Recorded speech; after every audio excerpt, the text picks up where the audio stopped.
नमस्कार, SPD news में आपका स्वागत है। पेश है राजस्थान जोधपुर बीकानेर जिले की बड़ी खबरें। राजस्थान के मुख्यमंत्री अशोक गहलोत ने रविवार को कहा कि कोरोना महामारी से मुकाबले और टीकाकरण अभियान को सफल बनाने के लिए प्रदेश का हर नागरिक सामाजिक कार्यकर्ता के रूप में अपनी भूमिका निभाए। उन्होंने कहा कि यह वक्त राजनीतिक सोच, दलीय विचारधाराओं सहित अन्य सभी प्रतिबद्धताओं से ऊपर उठकर जीवन रक्षा के लिए एकजुट होने का है। हमें तमाम संकीर्णताओं और भेदभाव को दरकिनार कर इंसानियत का फर्ज निभाना होगा। हमारा प्रयास हो कि कोई भी व्यक्ति टीकाकरण से वंचित ना रहे। राजस्थान के मुख्यमंत्री अशोक गहलोत ने रविवार को वीसी के जरिए सर्वदलीय बैठक बुलाई। इसमें विभिन्न नेताओं ने संबोधित किया। उप नेता प्रतिपक्ष राजेंद्र राठौड़ बोले कि हमें उम्मीद थी कि आप वैक्सीनेशन का रोड मैप बताएंगे, लेकिन आपने गाथा गा दी। स्वास्थ्य मंत्री रघु शर्मा ने स्वास्थ्य राज्य मंत्री सुभाष गर्ग को राष्ट्रीय लोकदल विधायक के तौर पर बोलने का मौका दिया। कांग्रेस प्रदेश अध्यक्ष गोविंद सिंह डोटासरा ने कह दिया कि राजस्थान में 25 के 25 सांसद एनडीए के हैं, जबकि आरएलपी के एक सांसद खुद को एनडीए से अलग कर चुके हैं। बलवान पुनिया ने कहा कि विधायक फंड से लिए गए 3 करोड़ में से 2.5 करोड़ रुपए अब विकास कार्यों के लिए खर्च करने की मंजूरी देनी चाहिए, क्योंकि अब वैक्सीनेशन का खर्च भारत सरकार उठा रही है। बीटीपी प्रदेश अध्यक्ष वेलाराम घोगरा ने कहा कि वैक्सीन में सभी पार्टियों को चुनाव वाला पैटर्न ही अपनाना चाहिए। किसान नेता रामपाल जाट ने कहा कि जीवन रक्षक दवाएं और वैक्सीन पेटेंट से मुक्त होना चाहिए। स्वास्थ्य सचिव ने कहा कि गांवों में ऑन साइट रजिस्ट्रेशन की व्यवस्था होगी, ऑनलाइन रजिस्ट्रेशन की बाध्यता नहीं होगी। वीसी में अजमेर ख्वाजा गरीब नवाज की दरगाह के सदर हाजी सैयद हुसैन ने कहा कि अब धार्मिक स्थलों को खोलने की इजाजत दी जाए, दवा के साथ दुआ की भी जरूरत है। मोती डूंगरी जयपुर के महंत कैलाश शर्मा और सिख समाज के प्रतिनिधि अजय पाल सिंह ने कहा कि धार्मिक स्थलों को कोरोना गाइडलाइन के हिसाब से खोला जाए। स्वास्थ्य सचिव ने कहा कि 21 जून से 18 साल से ऊपर का एक ही एज ग्रुप बनाया है। 18 साल से ऊपर के हर व्यक्ति को एक ही सेंटर पर वैक्सीन लगाई जाए। राजस्थान बीजेपी में सियासी घमासान थमने का नाम नहीं ले रहा है। रविवार को प्रतापगढ़ पहुंचे प्रदेश अध्यक्ष सतीश पूनिया ने एक बार फिर इशारों में पूर्व मुख्यमंत्री वसुंधरा राजे और उनके समर्थकों पर निशाना साधा। पूनिया ने कहा कि हमारी पार्टी किसी व्यक्ति विशेष या खानदान के पीछे नहीं चलती। हमारी पार्टी में पार्लियामेंट्री बोर्ड तय करता है कि नेता कौन होगा और किसके नेतृत्व में चुनाव लड़ा जाएगा। ऐसे में इस पूरी प्रक्रिया में अभी काफी वक्त है। भ्रष्टाचार निरोधक ब्यूरो ने रविवार को बड़ी कार्रवाई करते हुए हिंदुस्तान पेट्रोलियम लिमिटेड कंपनी के एरिया मैनेजर को 1 लाख रुपए की रिश्वत लेते जयपुर में गिरफ्तार कर लिया। यह रकम दलाल के मार्फत मांगी गई थी। ऐसे में एसीबी की टीम ने दलाल को रंगे हाथों गिरफ्तार कर 1 लाख रुपए बरामद कर लिए हैं। प्रारंभिक जानकारी के अनुसार अजमेर एसीबी के एसपी समीर कुमार सिंह के निर्देशन में यह कार्रवाई डीएसपी पारसमल ने की। एसीबी की गिरफ्त में आया राजेश सिंह कोटा में एचपीसीएल में एरिया मैनेजर है, जबकि गिरफ्तार हुए दलाल का नाम किशन विजय बताया जाता है। सूत्रों के मुताबिक किसी कारोबारी ने एसीबी में शिकायत दर्ज करवाई थी कि उसे पेट्रोल पंप दिलवाने की एवज में एरिया मैनेजर राजेश सिंह 2 लाख रुपए की डिमांड कर रहा है। राजस्थान के राज्यपाल कलराज मिश्र ने सरकारी क्षेत्र के उद्यमों से आह्वान किया है कि वे प्रतिस्पर्धा के लिए अपने गुणवत्तापूर्ण उत्पादों के प्रचार प्रसार और विपणन की कारगर नीति बनाने पर फोकस करें। उन्होंने आशा जताई कि सांबर साल्स लिमिटेड 20,000 रोजगार उपलब्ध करवाने की योजना को व्यवहारिक धरातल पर लाकर क्षेत्र के आर्थिक विकास को गति प्रदान करेगी। मिश्र रविवार को सांबर साल्स लिमिटेड के नए उत्पादों के लॉन्च पर आयोजित समारोह को ऑनलाइन संबोधित कर रहे थे।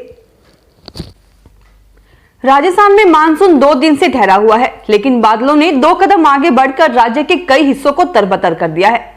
पूर्वी राजस्थान में जहां जयपुर में बरसात हुई है, वहीं पश्चिमी राजस्थान में बीकानेर में प्री मानसून ने पूरे शहर को भिगो दिया है। अजमेर में भी करीब 20 मिनट की बारिश ने शहर को पानी पानी कर दिया। राज्य के उदयपुर, अलवर, दौसा समेत कई जिलों में बूंदाबांदी हुई और गर्मी कमजोर पड़ी है। जयपुर में रविवार दोपहर बाद बारिश से पूरा शहर भीग गया, लेकिन बीकानेर में तेज बारिश से शहर तरबतर हो गया।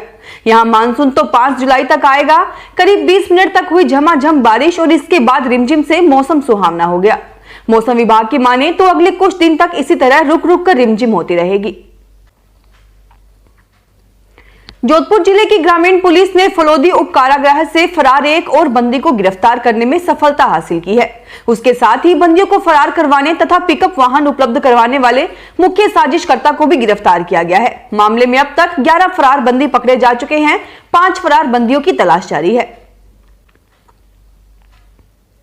राजस्थान में राजनीतिक नियुक्तियों का पिटारा अब धीरे धीरे खुलने लगा है। इसे देखते हुए बीकानेर में भी इसे लेकर सक्रियता बढ़ गई है।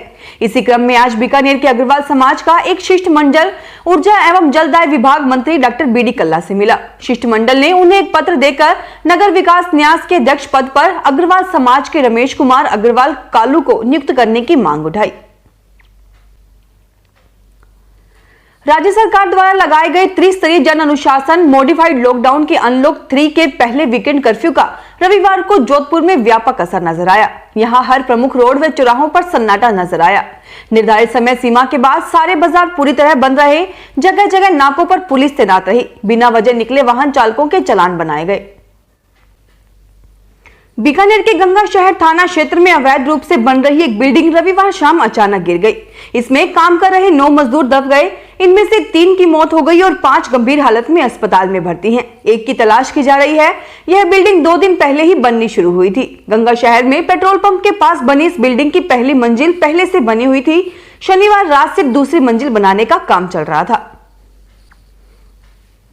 जोधपुर जेल में सजा काट रहे आसाराम को कुछ और दिन एम्स में रहना पड़ेगा। उसकी सेहत में कुछ दिन से सुधार भले ही है, लेकिन एक नई परेशानी और सामने आई है। उसके शरीर पर दवाओं का असर कम हो रहा है। हालांकि यूरिन में हुए इन्फेक्शन के काउंट सामान्य आ गए हैं। आईसीयू से 1-2 दिन में आसाराम को निकालकर सामान्य वार्ड में ऑब्जर्वेशन में कुछ दिन रखा जाएगा। इसके बाद अस्पताल प्रशासन डिस्चार्ज करेगा। बीकानेर में ऊर्जा जन स्वास्थ्य एवं अभियांत्रिकी मंत्री डॉक्टर बीडी कल्ला ने रविवार को पवनपुरी क्षेत्र के मुक्तिधाम में वैदिक मंत्रोच्चार के साथ पूजा अर्चना कर भूतनाथ महादेव मंदिर का नींव पूजन का शिलान्यास किया। ऊर्जा मंत्री डॉक्टर बीडी कल्ला ने रविवार को पवनपुरी स्थित आवास पर जन सुनवाई की। आमजन ने अपनी समस्याएं ऊर्जा मंत्री के समक्ष रखी। इस पर डॉक्टर कल्ला ने संबंधित अधिकारियों को समस्याओं के त्वरित निस्तारण के निर्देश दिए। जोधपुर के पुलिस आयुक्त जोश मोहन के निर्देशानुसार पुलिस लाइन स्थित सरदार पटेल सभागार में साइबर वॉरियर टीम के सदस्यों का ओरिएंटेशन कार्यक्रम रखा गया। इसमें साइबर क्राइम यूनिट के एसीपी लाभू राम के मार्गदर्शन में आयुक्तालय के तकनीकी जानकार अधिकारियों, कर्मचारियों व साइबर एक्सपर्ट द्वारा साइबर क्राइम से संबंधित नवीनतम तकनीकी जानकारी प्रदान की गई।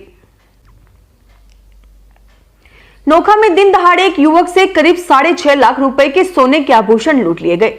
घटना के बाद पुलिस ने पूरे क्षेत्र में नाकाबंदी कर दी, लेकिन देर शाम तक किसी को गिरफ्तार नहीं किया जा सका। नोखा के जोरावरपुरा में मोहनलाल सोनी एक सूनी गली से अपने 2 पहिया वाहन से गुजर रहा था। बीकानेर में कोरोना के नए मरीजों की संख्या अब 10 के भीतर ही सिमट रही है। रविवार को पहली रिपोर्ट में जहां 3 नए रोगी रिपोर्ट हुए, वहीं दूसरी रिपोर्ट में 2 नए मरीज मिले हैं। ये मरीज कुल 2291 सैंपल्स में से सामने आए हैं। कुल 5 मरीज रिपोर्ट हुए हैं। फिलहाल इस बुलेटिन में इतना ही। फिर हाजिर होंगे और बड़ी खबरों के साथ। एसबीटी न्यूज के वीडियो देखने के लिए हमारे चैनल को सब्सक्राइब करें और नोटिफिकेशन पाने के लिए बेल आइकन को प्रेस करें।